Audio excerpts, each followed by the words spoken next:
ప్రస్తుతం మాజీ మంత్రి బీఆర్ఎస్ వర్కింగ్ ప్రెసిడెంట్ కేటీఆర్ మాట్లాడుతున్నారు. లైవ్ ద్వారా చూద్దాం. మాట్లాడతాం. పరిస్థితి ఇట్లా ఉంటే రేవంత్ రెడ్డి గారు మరి ఎందుకు ఇట్లా మాట్లాడుతున్నారు, ఎందుకు పదే పదే పదే పదే తెలంగాణ రాష్ట్రాన్ని అవమానిస్తున్నారు మాకు అర్థం కావట్లేదు. అసలు ఢిల్లీకి ఎవరు రమ్మన్నారు నిన్ను? ఎవరు బతిమలాడుతున్నారు ఢిల్లీకి రానాయన? నిన్ను ఇక్కడే ఉండు, 2.5 ఏళ్ళు ఇక్కడే ఉండి పరిపాలించు. ఆ మూటలు మోయకుండా, లుచ్చా మాటలు మాట్లాడకుండా మాట్లాడు, మంచి మాటలు మాట్లాడి వేల కోట్ల రూపాయలు ఢిల్లీలో సమర్పించుకోకుండా ఇక్కడే ఉండి మాట్లాడు. ఇంకా చండాలమైన మాట, తెలంగాణ వాళ్ళు అనగానే అసహించుకుంటున్నట. ఆయన అంటున్నాడు నిన్న, తెలంగాణ వాళ్ళు అనగానే అసహించుకుంటున్నారు. అసహించుకునేది నువ్వు చేసిన దివాలాకోరు రాజకీయం, నువ్వు చేసిన వెధవ పనులు, ఓటుకు నోటు కేసులో దొరికిపోయిన విధానం, ఇవన్నీ నేను చూడగానే గుర్తొస్తున్నాయి. దొంగను చూసినట్టు చూస్తున్నారు. అవును, చూస్తారు. దొంగను దొంగలాగానే చూస్తారు, ఇంకోలాగా చూడరు. దొరను దొరలాగానే చూస్తారు, దొంగను దొంగలాగానే చూస్తారు. That is the world. ఇవాళ వాస్తవం ఏంటి అంటే తెలంగాణను చూసి ముక్కున వేలేసుకుంటున్నారు, తెలంగాణను చూసి ఆశ్చర్యపోతున్నారు. కేంద్రం సహకరించకపోయినా, ఎట్లా తెలంగాణ వాళ్ళు ఒక జాతీయ ప్రాజెక్ట్ ఇవ్వకపోయినా ఇంత సాగు విస్తీర్ణం ఎట్లా పెరిగింది, ఇన్ని పంటలు ఎట్లా అద్భుతంగా పండిస్తున్నారు తెలంగాణ రైతులు, ఏం మ్యాజిక్ చేసింది తెలంగాణ. పీయూష్ గోయల్ మాటలు చెప్పాలంటే క్యా చమత్కార్ కరే భయ్ తుమ్లోగా అన్నాడు. అది ఇవాళ తెలంగాణను చూసి దేశం ఆశ్చర్యపోతున్న తీరు. అసలు కేంద్రం సహకరించనే లేదు మేము 10 ఏళ్ళు ఉంటే. కానీ ఒక నేషనల్ ప్రాజెక్ట్ స్టేటస్ ఇవ్వకపోయినా, అవతల వేరే రాష్ట్రాల్లో దశాబ్దాలుగా ప్రాజెక్టులు ఇంకా ములుగుతూ నడుస్తున్నా, ఇక్కడ 4 ఏళ్లలోనే ప్రపంచంలోనే అతిపెద్ద లిఫ్ట్ ఇరిగేషన్ ప్రాజెక్ట్ కట్టింది తెలంగాణ. అది చూసి ఆశ్చర్యపోతున్నారు దేశం అంతా. నిన్నగాక మొన్న కదా మేఘాలయ ముఖ్యమంత్రి వచ్చి కమాండ్ కంట్రోల్ సెంటర్ చూసి ఎంత అద్భుతంగా ఉంది ఇది, నాకు స్వయంగా ఫోన్ చేసిండు. కాన్రాడ్ సాంగ్మా నాకు మిత్రుడు కాబట్టి ఫోన్ చేసి మరి ఏం అద్భుతం కట్టినారా కేసీఆర్ గారి విజన్, మీరు గవర్నమెంట్లో లేకపోవచ్చు కానీ మీ పరిపాలన ఫలితాలు ఇంకా కనబడతానే ఉన్నాయి, అద్భుతంగా ఉందని చెప్పి మరి ఇవాళ కాన్రాడ్ సంగ్మా లాంటి నాయకులు మాట్లాడుతున్నారు. సూపర్ స్టార్ రజనీకాంత్ ఏమన్నాడు హైదరాబాద్కి వచ్చి, ఇది హైదరాబాదా న్యూయార్కా అన్నాడు, యాదికుందా? ఫాక్స్కాన్ చైర్మన్ ఏమన్నాడు, ఇది ఇండియానేనా అన్నాడు. గట్ల ఆశ్చర్యపోతున్నారు తెలంగాణను చూసి. నీలాంటి సన్నాసికి అర్థం కాకపోవచ్చు తెలంగాణ గొప్పతనం కానీ, తెలంగాణ యొక్క ఎదుగుదల కానీ నీకు జీర్ణం కాకపోవచ్చు. నీ అజీర్తి వల్ల వచ్చిన ఇబ్బందుల్లో నువ్వు మాట్లాడుతుండొచ్చు. కానీ ఒకటి వాస్తవం, 10 ఏళ్లలో కేసీఆర్ ఒక సింహంలాగా పరిపాలించి నా రాష్ట్రం, నా సొంత రాష్ట్రం, నేను పోరాడి తెచ్చిన రాష్ట్రం అన్న దాంతో పట్టుదలతో, ప్రేమతో, దార్శనికతతో కష్టపడి పనిచేసి అందరిని ఒప్పించి మెప్పించి నిర్మాణం చేసిండు కేసీఆర్. నీ వల్ల, నీకున్న ప్రాబ్లం వల్ల సహజంగా నిన్ను చూడంగానే పారిపోతారు, నిన్ను చూడంగానే అవమానిస్తారు, నిన్ను చూడంగానే ఒక దొంగ వచ్చిండ్రా అనుకుంటారు. అది నీ కర్మ, మేమేం చేయలేం దానికి. ఇవాళ తెలంగాణ వాస్తవంగా చెప్పాలి అంటే అప్పులు కాదు మేము చేసింది, ఎంత అప్పు అని వీళ్ళ దోస్తే అడిగిండు, ఎవరో కాదు. వీళ్ళ దోస్తు ఒక ఆయన ఉన్నాడు, చీకటి స్నేహితుడు, మాధవనేని రఘునందన్ రావు అని ఎంపీ, బీజేపీ ఎంపీ, చీకటి దోస్తు రేవంత్ రెడ్డి. ఆయనతో నేను అడిగిపించిండు, ఏంది అసలు అప్పులు ఎంత అని పార్లమెంటులో ఒక ఎంపీ గారు అడిగితే, పార్లమెంట్లో కేంద్ర ప్రభుత్వం ఇచ్చిన, మీ బడేబాయ్ ఇచ్చిన సమాధానం, మీ పెద్దన్న, మీ బడేబాయ్ ఏం చెప్పినల్లా, కేసీఆర్ వచ్చిన రోజు అప్పులు ఎంత, దిగిపోయిన రోజు అప్పులు ఎంత అంటే ఇగో ఇది, this is the total picture presented to parliament by RBI by CAG. ఏమని చెప్పారు అందులో, కేసీఆర్ గారు అధికారంలోకి వచ్చిన రోజు 72,000 కోట్ల అప్పు రాష్ట్రం నెత్తి మీద ఉన్నది, కేసీఆర్ దిగిపోయిన రోజు 3,50,000 కోట్ల అప్పు, total public det of Telangana. ఇది పార్లమెంటులో సాధికారంగా కేంద్ర ప్రభుత్వం రిజర్వ్ బ్యాంక్ని అడిగి ఇచ్చిన లెక్క. నీ ఇప్పుడు అందులో ఏంటంటే విషయం, మేము వచ్చిన 72, మేము దిగిపోయినాడు 3,50,000. మరి అంటే ఎంత కేసీఆర్ చేసిన అప్పు, 2,78,000 కోట్లు. కానీ నీ పరిస్థితి ఎట్లుంది, నీకు వాస్తవాలు బయటకు వస్తే నీకు నచ్చలేదు, అందుకే నోటికొచ్చినట్టు ఎంత వస్తే అంత, ఒకరోజు 6 లక్షల కోట్లు అంటాడు, ఇంకో రోజు 7 లక్షల కోట్లు అంటాడు, ఇంకో రోజు 8 లక్షల కోట్లు అంటాడు. మరి నీ లెక్కలు నమ్మాలనా, లేక కాగ్ లెక్కలు, మరి ఆర్బీఐ లెక్కలు నమ్మాలా, పార్లమెంట్లో కేంద్ర ప్రభుత్వం చెప్పింది నమ్మాలా, ప్రజలు ఏది నమ్మాలా ముఖ్యమంత్రి చెప్పు.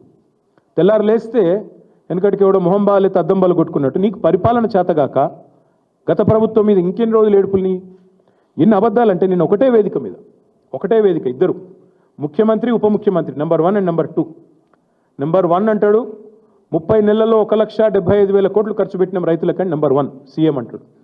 అదే వేదిక మీద మరో ఒక 5-6 నిమిషాల తేడాలో ఉప ముఖ్యమంత్రి గారేమో 1,56,000 కోట్లు అంటాడు.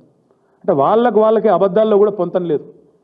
20,000 కోట్ల అంతరం అక్కడిదక్కడే 5 సెకండ్లు 5 నిమిషాల తేడాలో అంత చండాలమైన పరిపాలన నీది. ఇంకొక మాట, ఇది కాగ్ రిపోర్ట్. ఇందులో నెలకు ఎంత వీళ్ళు కట్టింది 2026-27తో సహా మొత్తం ఉంది, కావాలంటే 25 ఉంది, 26 ఉంది, 27 ఉంది. ఏ నెల కూడా వీళ్ళు 2,400 2,500 కోట్లు దాటి కట్టలేదు. కానీ ఏం చెప్తారు ప్రతిసారి 6,000 కడుతున్నాం, 6,000 కోట్లు కడుతున్నాం, 7,000 కోట్లు కడుతున్నాం. వాళ్ళ ఇష్టం నోటికి మొక్కాల. ఇది కాగ్ లెక్క. మరి కాగ్ లెక్క నమ్మాలా, నీ కాకి లెక్కలు నమ్మాలా? అంటే అప్పుల్లో మీరు చెప్పేది తప్పే, మిత్తిల్లో మీరు చెప్పేది తప్పే. మళ్ళీ ఇంకా దాని మీదకి వెళ్ళి తెలంగాణ ఏదో దివాలా తీసిన రాష్ట్రం అని నువ్వు మాట్లాడే మాటలు. వాస్తవం ఏంటంటే నీ పాలనలో తెలంగాణ ఆస్తులు కోల్పోతుంది నీ వల్ల, నీ కుటుంబం వల్ల. ఎందుకంటే ఎంత ధనిక రాష్ట్రమైనా, ఎంత గొప్ప రాష్ట్రమైనా ఇంతమంది ఒకటేసారి దోపిడీకి దిగితే ఉంటుందా? 7 అన్నదమ్ముళ్ళు, ఆయన పొంగు లూటి, పక్కకెళ్ళి ఇంకా వేరే లూటి, ఒకరు కాదు 10 మంది ఒక దండుపాలెం ముఠాలాగా తగులుకుంటే ఎంత పెద్ద రాష్ట్రమైనా, ఎంత గొప్ప రాష్ట్రమైనా మీ భూదాహానికి 1,00,00,000 ఎకరాలు మీరు ప్రాహిబిటెడ్ లిస్టులో పెట్టి మీరు చేస్తున్న 30% లూటీకి, మిస్టర్ 30%లు, మినిస్టర్ 30%లు, మీ లూటీకి, నీ బెదిరింపులకి చివరికి మీ పరిస్థితి ఎట్లా ఉందంటే మీ సొంత మంత్రుల కుటుంబ సభ్యులు చెప్తున్నారు కదా, పారిశ్రామికవేత్తల తలకు తుపాకులు పెట్టే దిగజారుడు సంస్కృతి ఇవాళ ఈ రాష్ట్రంలో తెచ్చింది ఎవడు? రేవంత్ రెడ్డి కాదా?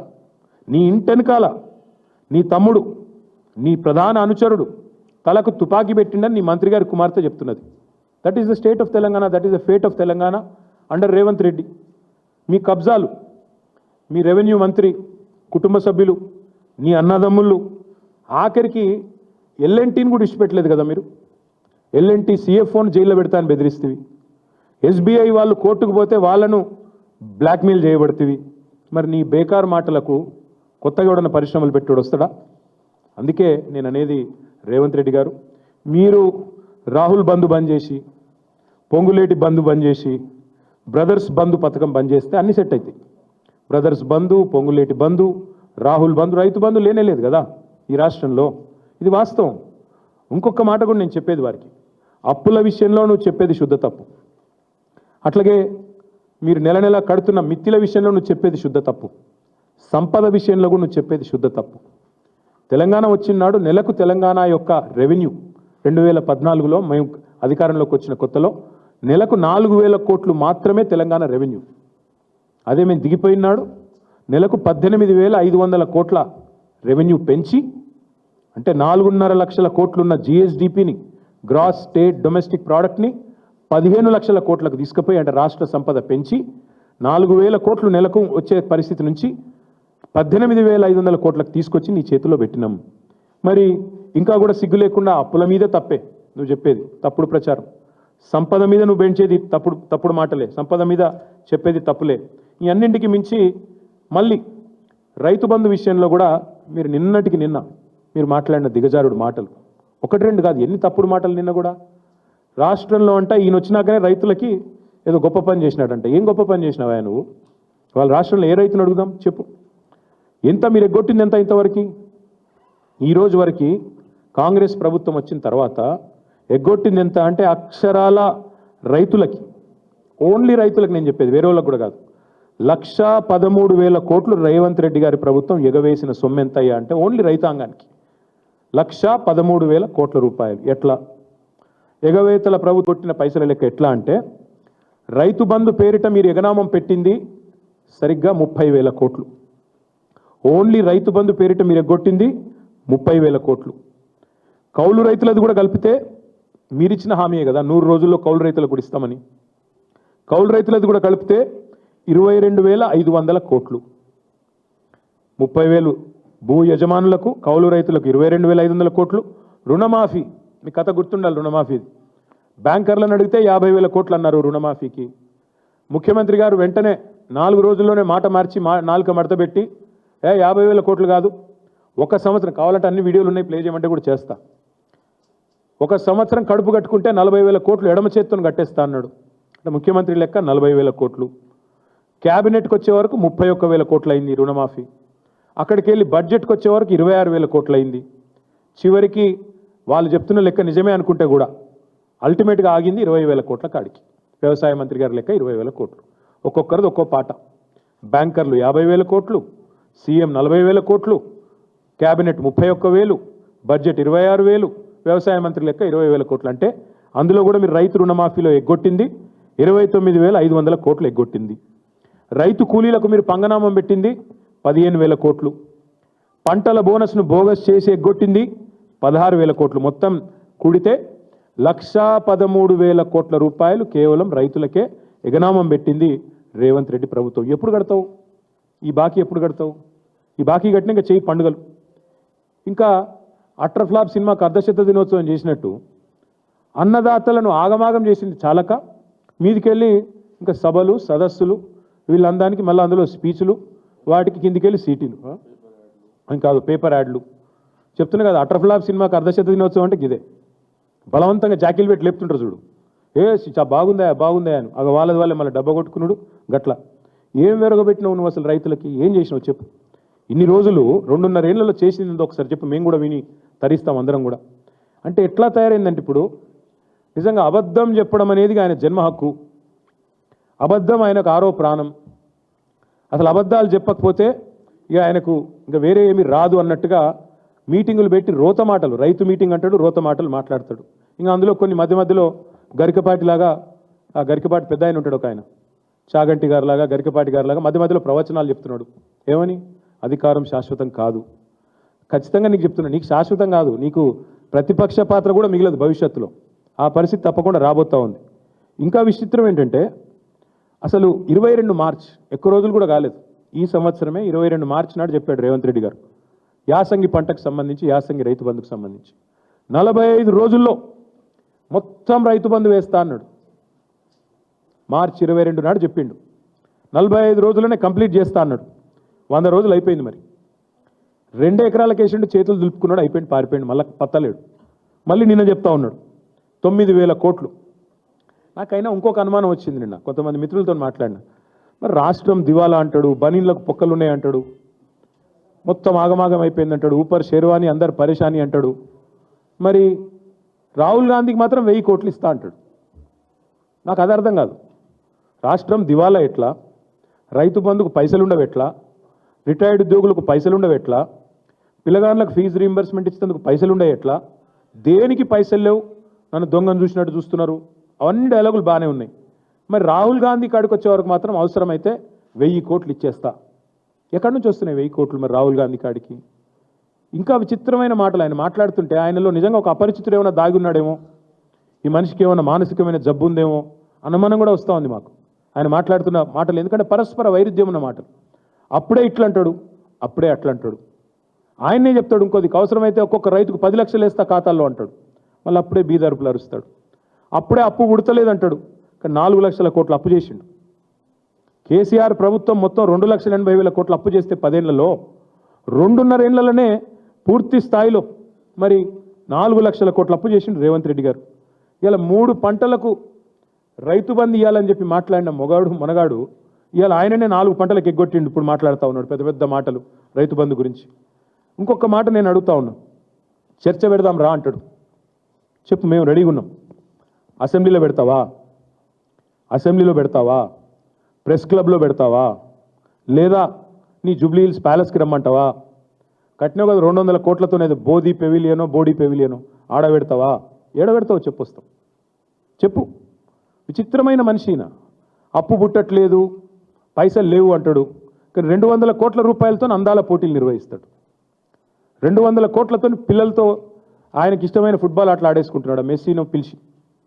5 కోట్ల రూపాయలతో ఆయన ఫుట్బాల్ ఆడుకోవడానికి గ్రౌండ్ కట్టుకున్నాడు. అట్లాగే ఆయనకి ప్రగతి భవన్ అంటే అంత అద్భుతమైన కార్యాలయం కట్టిస్తే దాన్ని వదిలేసి ఇవాళ మరి చాలా విచిత్రం, చాలా విచిత్రమైన పరిస్థితి. ఆయన అంటాడు ప్రగతి భవన్ వదిలేసి అక్కడ 200 కోట్లు పెట్టి ఇంకో క్యాంపు కార్యాలయం కట్టిండు 200 కోట్లతో. దాని కాంపౌండ్ నిర్మాణానికే 19 కోట్లట.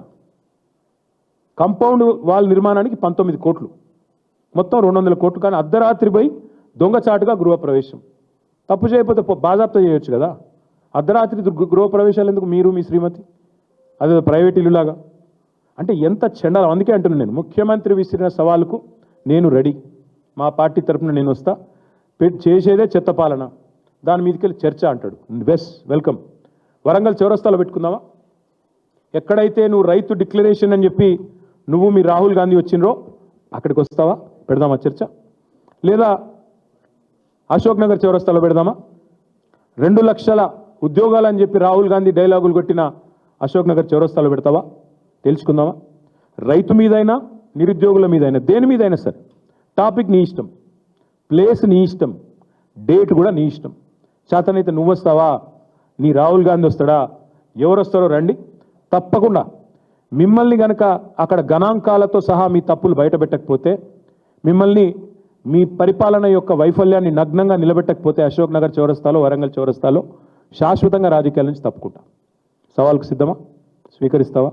అంటే ఒక్కటంటే ఒక్కటి చేయకుండా, రైతు డిక్లరేషన్లో ఒక్కటంటే ఒక్క మాట కూడా చేయకుండా ఇష్టం వచ్చిన మాటలు, ఇష్టం వచ్చిన డైలాగులు, చండాలపు మళ్ళీ కూతలు, కారు కూతలు.